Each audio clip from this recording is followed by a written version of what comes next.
14장 21절에서 31절까지의 말씀을 한 절씩 교독합니다. 열왕기상 14장 21절에서 31절까지의 말씀입니다. 솔로몬의 아들 르호보암은 유다 왕이 되었으니 르호보암이 왕위에 오를 때에 나이가 41세라. 여호와께서 자기 이름을 두시려고 이스라엘 모든 지파 가운데서 택하신 성읍 예루살렘에서 17년 동안 다스리니라. 그의 어머니 이름은 나아마요 암몬 사람이더라.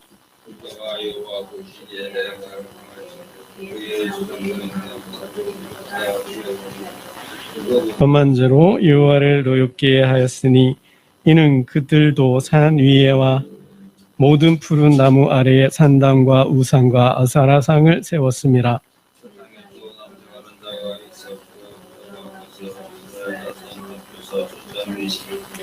모든 가증한 일을 무리가 본받아 행하였더라.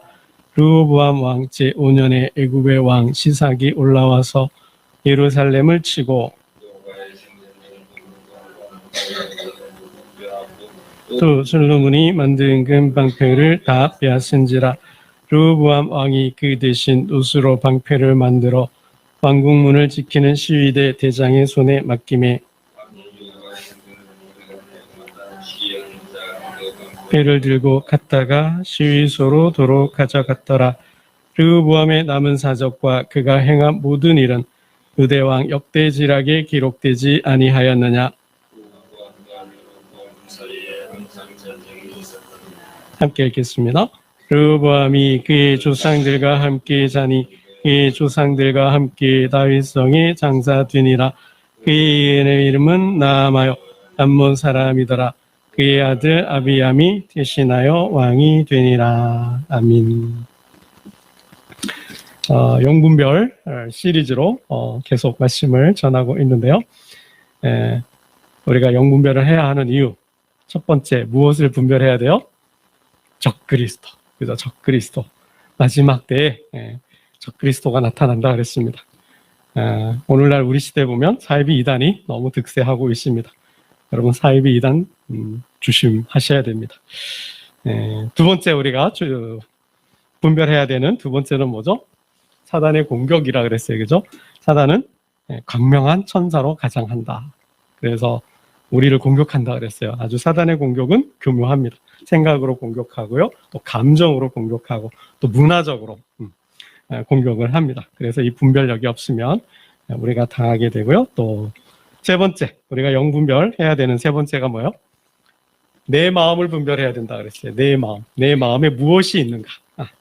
내 마음에 사도 바울적으로 보면 하나님의 법과 죄의 법이 공존해 있어요. 동시에 있어요. 그러하기에 내가 지금 이 순간 내가 내 생각이, 내 마음이, 내 삶이 무엇에 사로잡혀 있는지 이걸 볼 수 있어야 한다라는 거예요.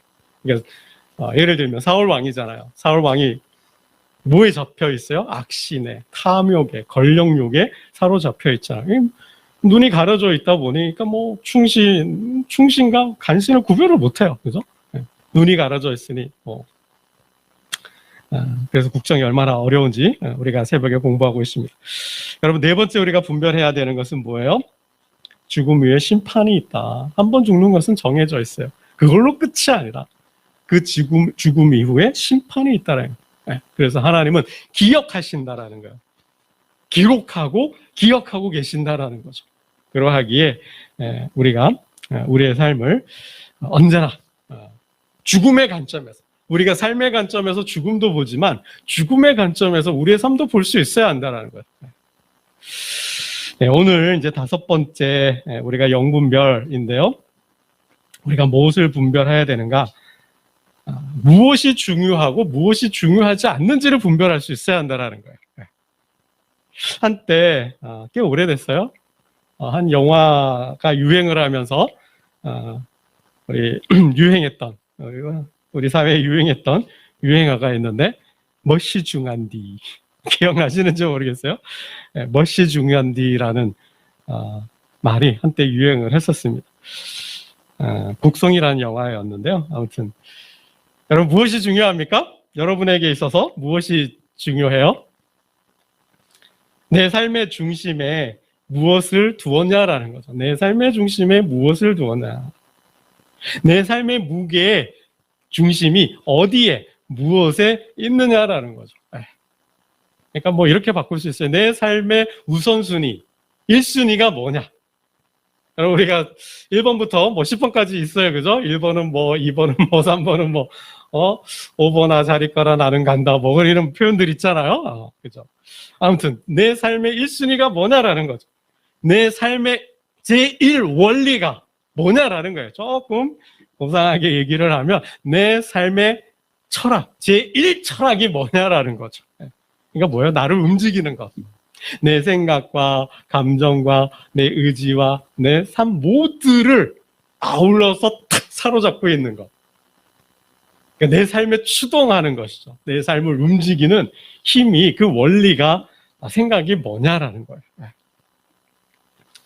그럼 한번 깊이 생각해 볼 필요가 있죠. 어느 블로거의 글인데요. 잠깐 소개를 해드리면 한번 여러분 마음속으로 들으면서 한번 마음속으로 생각해 보면 좋겠어요.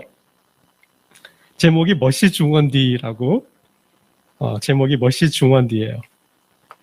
또 비가 내린다. 가을색을 재촉하듯이 내 마음을 토닥이듯이 그 많은 재산을 두고 요절한 스티브 잡스에 대한 글을 읽으며 삶의 방향에 대해 다시금 생각해 보게 되었다. 물질은 잃어버리더라도 되찾을 수 있지만 삶은, 건강은 절대 되찾을 수 없다는 것. 인생이란 무대의 막을 내리는 날 가져갈 수 있는 것은 오직 사랑으로 점철된 추억뿐이고 그것이 진정한 부라는 것. 이것은 누구나 알고 있는 진실이지만 때때로 망각해버리며 산다. 멋이 중원디. 영화의 명대사가 마음에 콕 박히고 임영웅의 노래도 생각난다. 임영웅 씨가 부른 노래 중에 멋이 중원디라는 노래가 있나 봐요. 가사의 일부인데요. 멋이 중원디, 멋이 중원디. 정답은 바로 사랑이더라. 금은보화 부귀영화 가진다 해도 어차피 두고 갈 것을 춤추고 노래하자.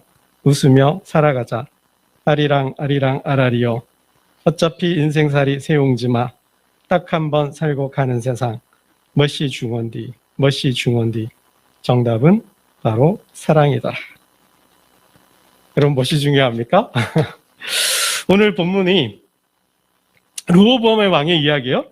르호보암의 왕의 이야기인데 이 말씀을 보면서 정말 인생에 중요한 것이 뭔가, 멋이 중요한 건가 하는 생각을 해보게 됐습니다.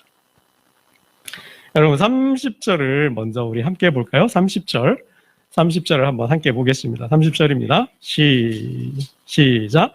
르호보암과 여로보암 사이에 항상 전쟁이 있으니라.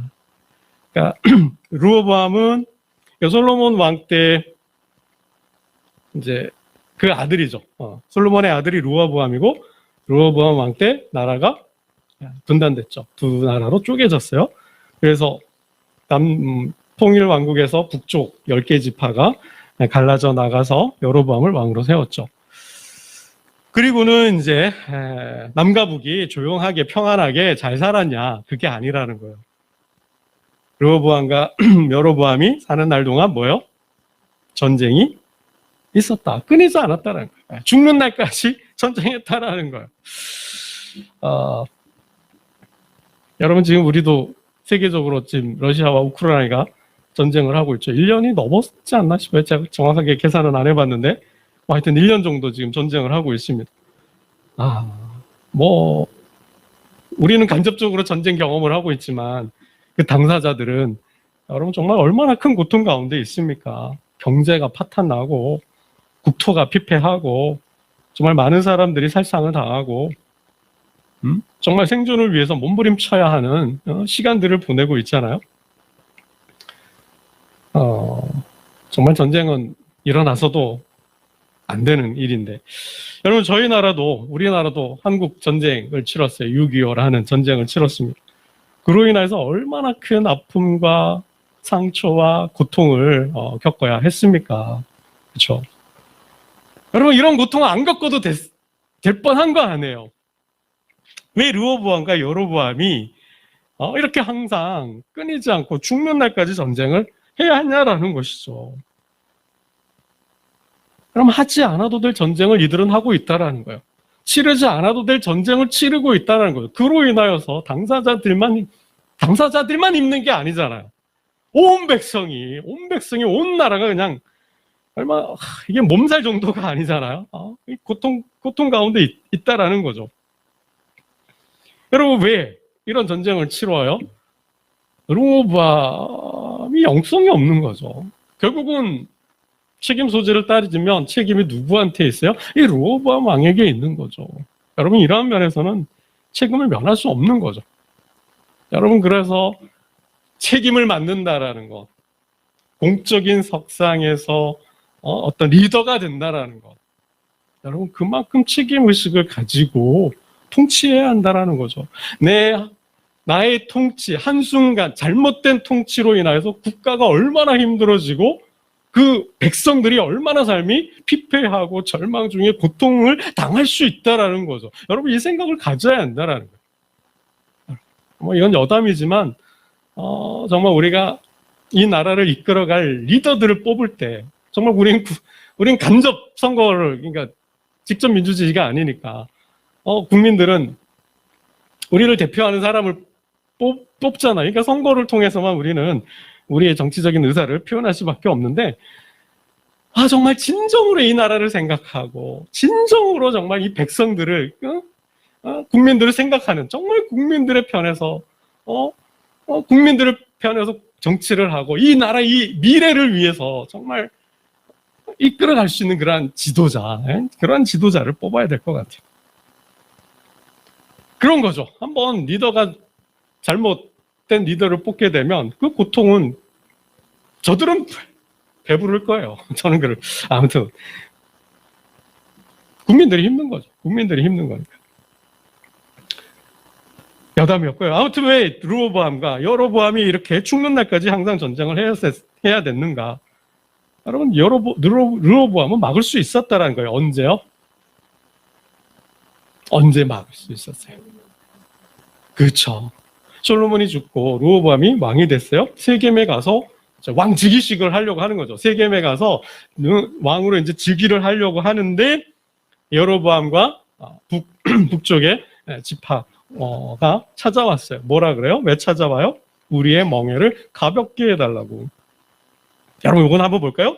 열왕기상 12장 4절이에요. 열왕기상 12장 4절 보면 이게 왕 즉위식 때 여로보암과 온 이스라엘이 르호보암을 찾아와서 이렇게 얘기를 했어요. 12장 4절이에요. 12장 4절 함께 보겠습니다. 시작. 왕은 이제 왕의 아버지가 우리에게 시킨 구역과 매우 무거운 멍에를 가볍게 하소서. 그리하시면 우리가 왕을 섬기겠나이다. 이때죠. 이때 정말 우리가 살기 힘들다라는 거죠. 솔로몬 왕이 이제 나이가 들어가면서 많은 건축 사업을 했고, 더 나아가서 우상을 섬기면서, 그렇죠? 많은 신전과 우상들을 지어야 했었습니다. 그러면서 세금도 많이 들어갔고. 그러니까 이제 그만합시다. 이거죠. 좀 세금도 낮춰주고, 무리한 건축 사업도 이제 좀 줄이고, 백성 우리가 살기 힘드니 이제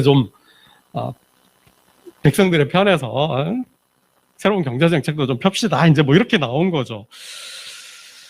너무 힘드니까. 그렇죠? 너무 힘드니까. 정말 이때 이들의 의견을 그러면 뭐예요?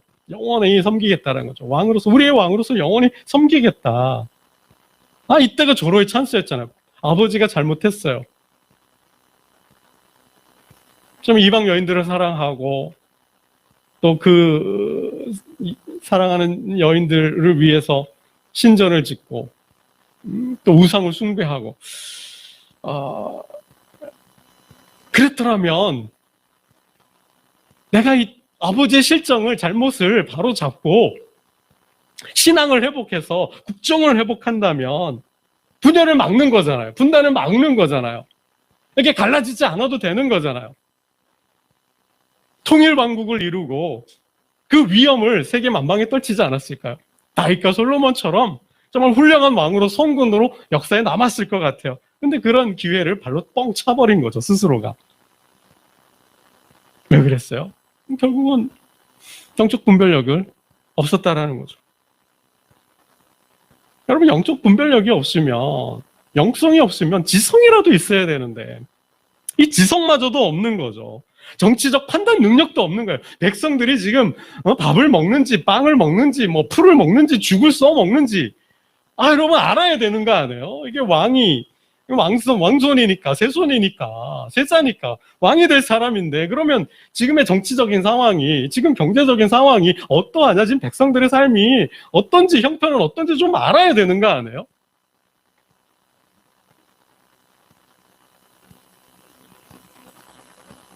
뭐 밥을 못 먹으면 뭐 빵을 먹지 뭐 이런 소리 하면 여러분 어떻게 돼요? 폭력이 일어나는 거죠. 혁명이 일어나는 거죠.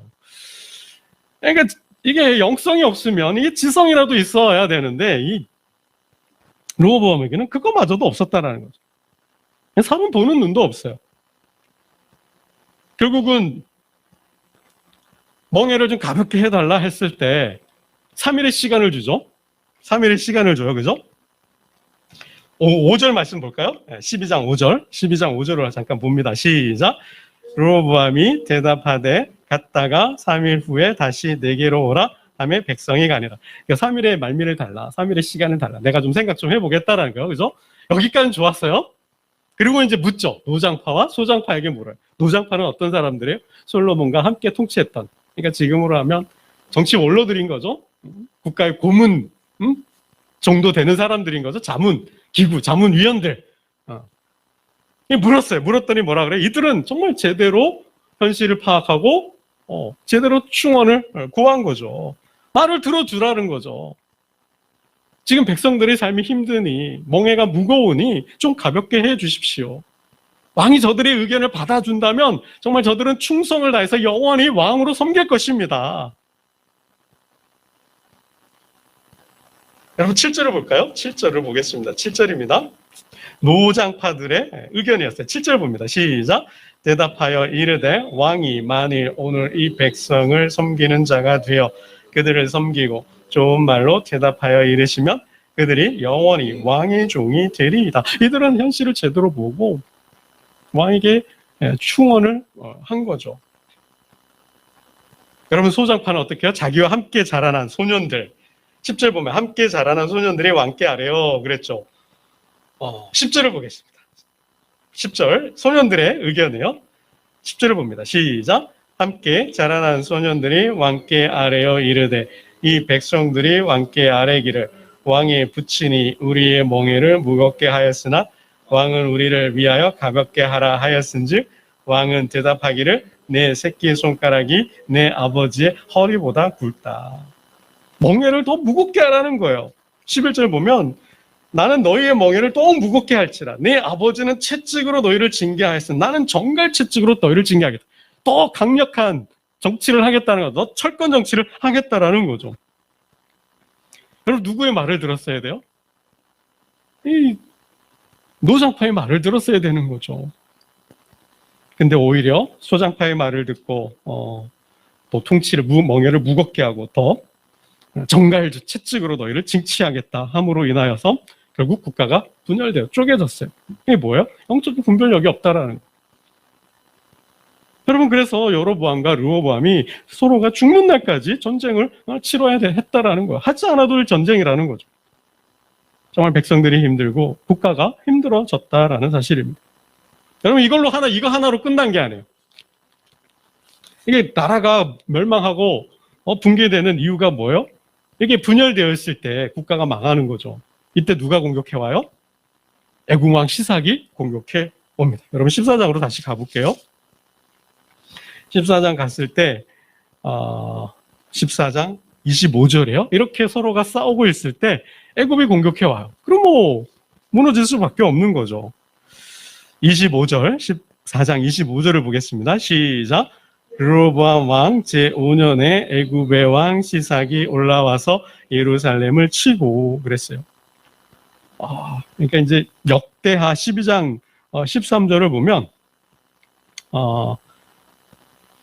이때 통치 5년이에요. 통치 5년에 통치 5년이 되었을 때 이제 애굽 왕 시삭이 공격해 오는데요. 그때 애굽 왕의 병거가 1200대라 그래요. 1200대고 마병이 말을 탄 군대가 6만. 리비아와 숫가 구스 군대가 연합해서 공격해 왔다고 합니다. 이게 북이스라엘과 싸우는 것도 힘들잖아요. 버겁잖아요. 끝까지 경쟁하고 전쟁을 치르는 거 이게 힘든 일인데 이 팀에 애굽 왕 시삭이 공격해 온 거죠. 역대하 12장 5절을 보면 하나님께서 스마야를 통해 이렇게 이야기를 하고 계십니다. 여호와께서 이같이 말씀하시기를 너희가 나를 버렸으므로 나도 너희를 버려 시삭의 손에 넘겼노라 하셨다 한지라. 너희가 나를 버렸기 때문에 시삭, 르호보암 내가 나를 버렸기 때문에 여호와의 율법을 지키지 않았기 때문에 내가 시삭을 보냈다라는 거죠. 애굽 왕을 보냈다라는 거예요. 왜요? 그 이유가 있죠. 26절부터 보면 29절부터 이렇게 보면 뭐예요? 죄송합니다. 22절을 보면 르호보암이 악을 행했다 그랬어요. 그렇죠? 하나님 앞에 악을 행했어요. 그 악이 뭐냐? 역대하 12장 13절을 보면 이는 그가 여호와를 구하는 마음을 굳게 하지 아니함이었다. 르호보암이 악을 행하였으니 이는 그가 여호와를 구하는 마음을 굳게 하지 아니하였다. 그러니까 하나님을 떠난 거예요. 보다 자세하게 이야기하고 있죠. 하나님 앞에 죄를 지었는데 그게 뭐냐? 산 위에 모든 푸른 나무 아래 산당과 우상과 아세라상을 세웠다라는 거예요. 또 그 땅에 남색하는 자들이 있었다라는 거죠. 동성애 자들이 있었다라는 거예요. 여호와께서 이스라엘 자손 앞에서 쫓아내신 국민의 모든 가증한 일을 무리가 본받아 행하였다는 거예요. 그러니까 우상을 숭배했다라는 거죠. 우상을. 그로 인하여서 어떻게 해요? 하나님께서 애굽 왕 시삭을 보내서 이스라엘을 남유다를 노략하게 했다라는 거죠. 그로 인하여서 뭐예요?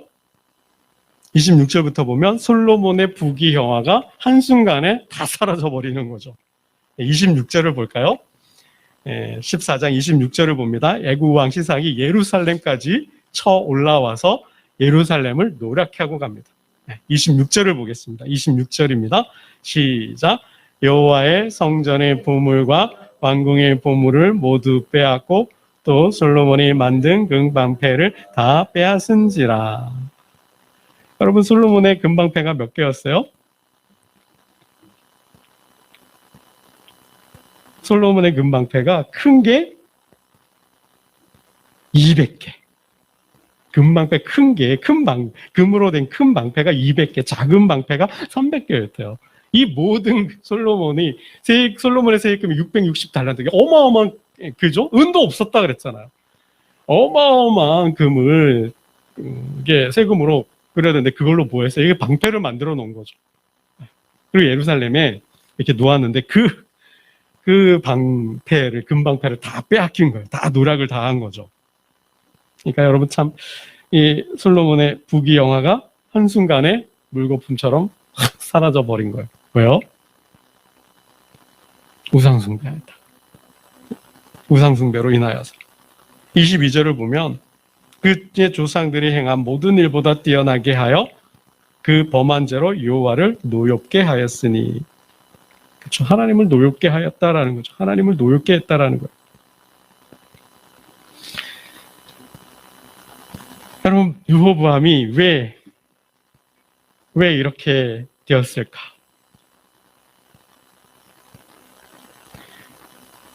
르호보암이 영적인 분별력이 없는 거죠. 영성을 잃어버리자. 그는 뭐예요? 교만에 빠지고, 또 그는 뭐예요? 우상을 숭배하고 이스라엘 백성들로 하여금 죄를 짓게 했다라는 거죠. 정말 막을 수 있었다라는 거예요. 조금만 깨어 있었다면, 정말 조금만 깨어 있었다면, 하나님 주신 그 영적인 분별력으로 지금의 상황을 분별하고 사람을 분별하고 내가 지금 무엇을 어떻게 해야 되는지를 그는 알았을 거예요. 그렇다면 정말 이러한 전쟁과 이러한 비극을 겪지 않아도 되었다라는 말씀입니다. 여러분, 정말 무엇이 중요할까요? 정말 우리는 삶의 무게 중심을 어디에, 무엇에 두어야 할까요? 정말 우리는 무엇을 위해 살아야 할까요? 우리의 삶의 중심은 하나님께 둬야 하는 줄로 믿습니다. 하나님께 둘 때 하나님은 분명 영적인 분별력을 주시고 그 분별력으로 시대를 분별하고 세상을 분별하고 또 사람을 분별해서 하나님 주시는 지혜로 그 모든 삶의 문제를 이기게 하실 줄로 믿습니다. 여러분, 일이 터지면, 전쟁이 일어나서 전쟁을 어떻게 막겠어요? 병이 들어서 그 병을 막은들 얼마나 많은 수고와 돈과 에너지를 소비하는 거예요. 요즘의 의학은 예방의학이라 그러지 않습니까? 병이 오기 전에 병되지 않는 거, 몸을 관리하는 게 돈을 버는 것이라 그러기도 합니다. 항상 우리 삶의 중심에 하나님을 두시고 하나님 주시는 지혜로 영적인 분별력으로 세상을 분별하고 시대를 분별함으로 교회와 가정과 또 일터를 든든히 세워가는 저와 여러분 되시기를 주님의 이름으로 축원합니다. 기도드리겠습니다. 하나님 아버지, 시대를 분별하는 영적인 눈을 허락하여 주옵소서. 사람을 보는 지혜의 눈을 더하여 주시옵소서. 늘 삶의 상황의 기로에 서 있습니다. 수많은 갈래길 가운데서 그 길을, 가야 할 길을 선택해야 합니다. 잘못된 선택으로 먼 길을 돌아가지 않게 하시고 하나님 정하신 가야 할 길을 감으로 정말 하나님께 영광을 돌리는, 그래서 가정과 직장과 일터를 든든히 세워가는 하나님의 백성들이 되게 하여 주옵소서.